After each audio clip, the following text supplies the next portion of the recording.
জীবনে চলার পথে টাকাওয়ালা পুরুষের থেকে যত্নবান পুরুষ পাওয়া ভাগ্যের ব্যাপার, আর এটাই সব থেকে উত্তম। হ্যালো ভিউয়ার্স, আসসালামু আলাইকুম। চলে আসলাম নিয়ে আলাদা ছোটটি ভিডিও নিয়ে। সকাল থেকে ভিডিওটা শুরু করেছি। বাইরে প্রচুর পরিমাণে মেঘ করেছে, বৃষ্টি আসবে কিছুক্ষণের মধ্যেই, বৃষ্টি চলেও আসছে। যাই হোক, এই তো বৃষ্টি দেখতে দেখতে চলে আসছি রান্নাঘরে, আর এই তো খুব ভালো লাগতেছিল রান্নাঘর থেকেও। এখানে ডিম সিদ্ধ বসিয়ে দিয়েছি। আজকে একটু ভিন্ন রকমের নাস্তা করার চেষ্টা করলাম। তো এখানে ডিম সিদ্ধ, কলা পাউরুটি দিয়ে সকালের নাস্তাটা সেরে নিই। আর সকালবেলা উঠে জানালার কাছে দাঁড়াইতে এত ভালো লাগে, বাইরের ওয়েদারটা এত সুন্দর থাকে আর ঠান্ডা একটা বাতাস থাকে, যেটা মানে মন আর শরীর দুটাকেই ঠান্ডা করে দেয়।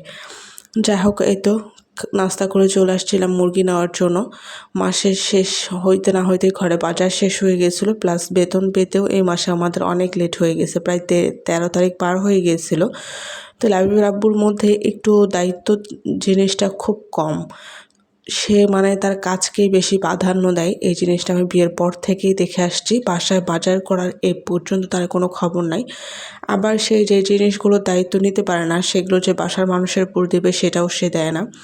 যাই হোক, মুরগি নিয়ে এসে তো কেটে বেছে রান্না বসিয়ে দিয়েছি। ফার্স্টে মুরগিটা কষিয়ে তারপরে তো আলু ভেজে রেখেছিলাম, সে ভাজা আলু দিয়ে তো রান্নাটা ফুললি করে নিলাম। আর এইদিকে আমার ছেলে এখন টোটালি একা থাকতে চায় না, তো ওই বারান্দার বাচ্চাদের সাথে সে এখান থেকে তার ভাষায় কথা বলতেছে, খেলাধুলা করতেছে।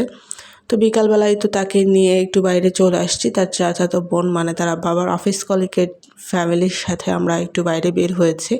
তো এখানে আসলে দেখা যাচ্ছে ও খেলাধুলা করে, আর ওর খেলাধুলা দেখে আমার ছোটোবেলার কথা খুব মনে পড়তেছে।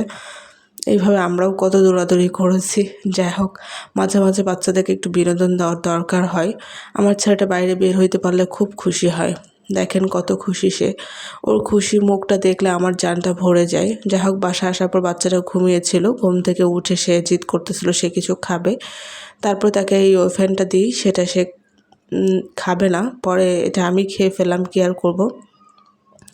ইদানিং ছোটো বাচ্চার খাবারের প্রতি খুব নেশা হয়েছে। এটাও আসার সময় ওর চাচি ওকে দিয়েছিল, সেটাও সে খাচ্ছে না। পরে আমি খেয়ে ফেললাম। যাই হোক, এটা খাওয়ার পর ভাত বসাইতে যাই, আর ভাত বসাইতে গিয়ে দেখি গ্যাস শেষ।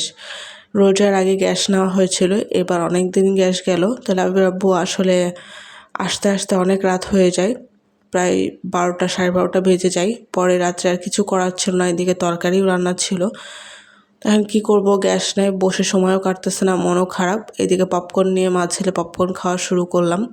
ওই যে ফার্স্টেই বললাম, একটা দায়িত্ববান পুরুষ পাওয়া যে কত উত্তম, সেটা শুধুমাত্র যে নারীরা এরকম অদায়িত্বশীল পুরুষের সাথে সংসার করে শুধুমাত্র তারাই বুঝে।